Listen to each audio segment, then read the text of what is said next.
네, 안녕하세요. 반갑습니다. 이승훈 소장입니다. 자, 재미난 기사가 하나 있어서 좀 알려드릴까 합니다. 지분 1%로 분양받고 전세까지 한다. 강남 재건축 기막힌 꼼수 중요라는 기사를 봤는데 정말 기가 막히게 머리 좋습니다, 사람들. 자, 어떤 내용인지 보겠습니다. 자, 지금 반포 3주구 아시죠? 역대 최고의 아파트라고 평가받기도 하는 대단한 아파트인데, 자, 이 아파트가 전용 72제곱미터를 자녀 D씨에게 증여를 했대요, C씨가. 2019년, 2020년 나눠서 어쨌든 총 99%를 증여를 한 겁니다. 자, CC와 DC는 조합원이죠. CC도 어쨌든 1% 갖고 있으니까 공동 조합원으로서 아파트를 받으면 됩니다.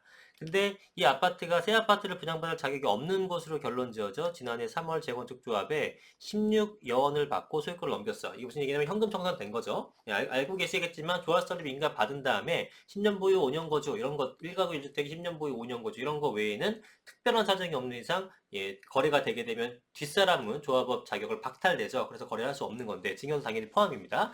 자, 이 아파트가 2017년 사업 시행 시점을 기준으로 여러분 아시겠지만 사업 시행 인가 1 다음 날 그날을 기준으로 그때 감정평가 가격이 현금청산가가 되는 거예요. 그러니까 당연히 지금은 뭐 30매덕 하지만 당시에는 16억 원 밖에 안 되는 거였습니다. 자, 뭐 굉장히 큰 손해를 봤죠. 다른 집의 최고 실거래가보다 10억 원 낮고 실거래가 지난해 10월 35원까지 취소했기 때문에 최고 실거래가로 따지면 거의 20억 원 가까운 손해를 본 셈입니다. 자, CC의 현금 청산 이유를 두고 업계가 분분했는데 자, 여기 내용 잘 보세요. 증여한 99%가 조합원 지위양도 금지에 해당하기 때문에 당연히 현금 청산 됐죠. 여기까지 이해가 되시죠? 방금 설명드렸던 것처럼. 그죠? 그런데 이런 얘기도 있을 때입니다. DC가 조합원 지위를 상실하면서 DC가 이제 99% 갖고 있었던 자녀겠죠. 그런데 CC 소유가 1%만 남았습니다. 원 이제 소유자. 이 사람이 새 아파트를 분양받기에 너무 적어서 청산됐다는 분석도 있었는데 이건 틀린 거고요. 1%만 있어도 대표 조합원이기만 하면은 받을 수는 있습니다. 자, 이것은 아니고 알아봤더니 뭐냐면 CC의 주택 소유 현황을 추가로 확인한 결과 99% 증여 때문이 아니라 5년 재건축 대당첨 제한. 뭐 또 어떤 것이 아시죠, 여러분들? 예.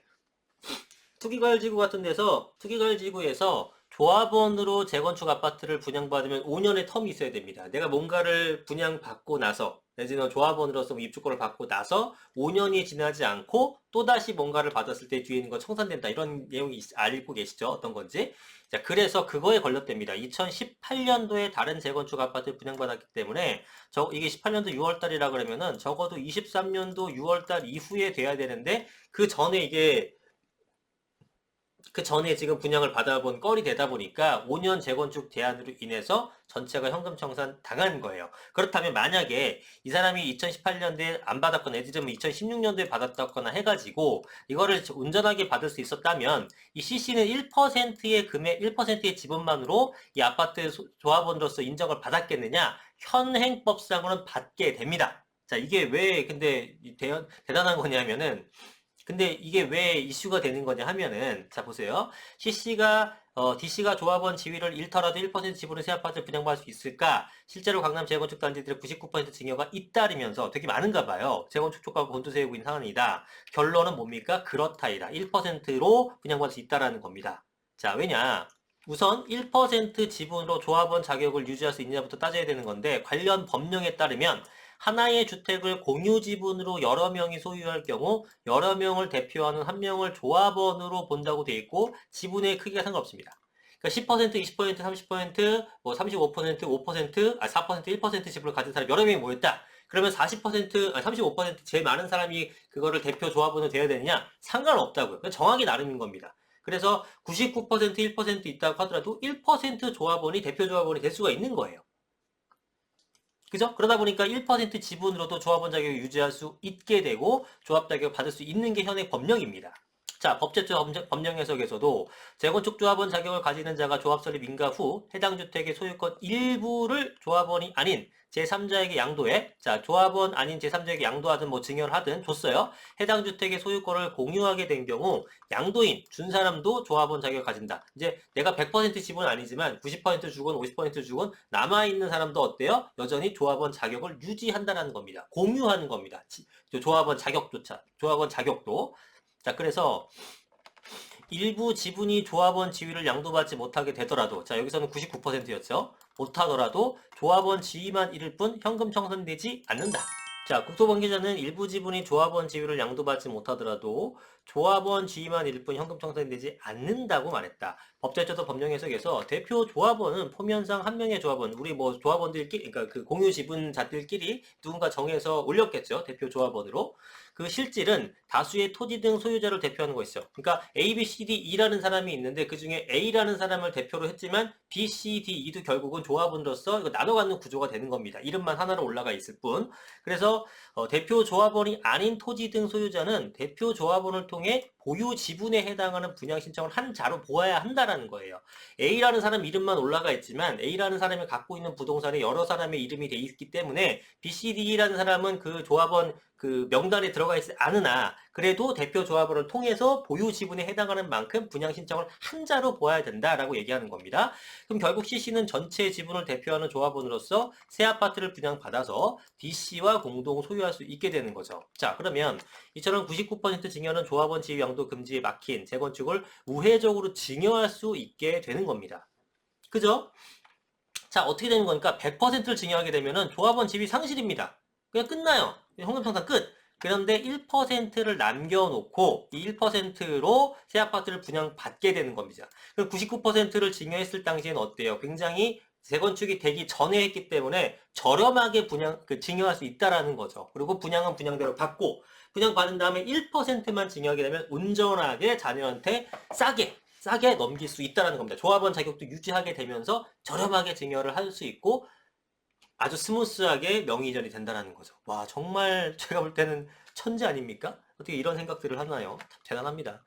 99%를 증여하는 것은 절세 영역이기도 하다. 증여받은 사람이 내는 증여세와 취득세는 각각 시세와 공시가격 기준을 하는데 분양받은 새 아파트보다 공사전 재건축 대상주택 가격이 저렴하고 지분을 유지하면서 세금을 아끼기 위해 최대한 증여하다 보니 증여 비율이 90%, 그러니까 저렴할 때 99% 하는 거예요. 그리고 나중에 1%더 주면 되는 거죠. 그리고 조합원 지위 양도도 조합원 지위 양도 금지 것도 피하게 되는 겁니다.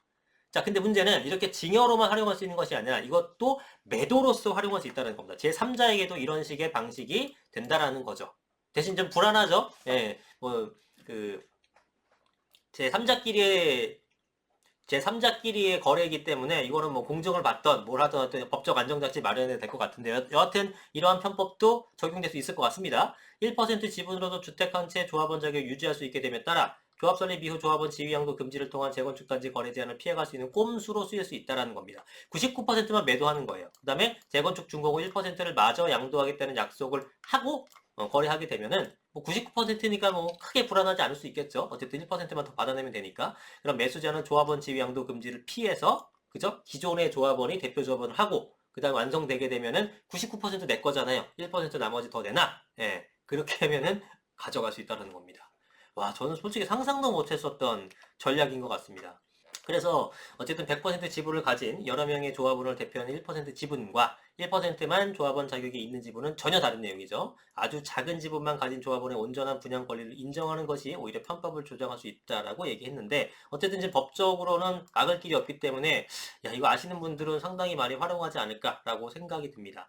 자, 이론적으로는 0.1% 지분으로 분양받을 수 있습니다. 땅의 크기는 상관하지 않아요. 땅하고 건축물만 있으면 되는 겁니다. 0.1% 지분 아니라 여러분들 0.000000001 제곱미터만 있어도 법적으로는 여러분들이 분양권 자격을 갖춥니다. 네, 그래서 문제가 없고요. 재개발의 경우에는 너무 작은 땅을 가진 과소필지 소유자 분양 대상에서 제외한다는 건데 이건 순수하게 나대지의 경우고요. 네, 건축물이 있으면 역시 작은 평수라도 상관이 없어요. 예, 나대지만 있게 되면은 그거는 평수 제한이 있습니다. 예, 90제곱미터 이하, 30제곱미터 이하, 유주택자, 무주택자 이걸 따지는 게 있는데 땅이 조금이라도 있으면 상관없고요. 또 재개발 같은 경우에는 건축물만 있어도 됩니다. 여러분들 무허 건축물, 뚜껑이라고 하죠. 그런 것들은 토지 지분이 없는 거잖아요. 예, 그런 것들에 대해서도 뭐 대상이 됩니다. 여하튼 땅이 아무리 작아도 땅이 갖고만 있으면은 재건축이든 재개발이든 조합원 자격을 유지하는 데는 아무런 문제가 없기 때문에 이러한 꼼수를 지금 하고 있는 것 같고 지금은 증여로만 하고 있지만 이런 것들이 매도로서도 활용될 수 있다라는 우려 섞인 그 기사인데 맞네요. 이런 부분에 대해서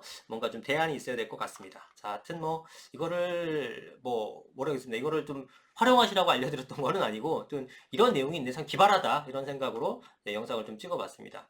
자, 오늘 영상은 여기까지 하겠습니다. 구독과 좋아요 많이 눌러주시고 다음에 또 좋은 영상으로 찾아뵙겠습니다. 감사합니다.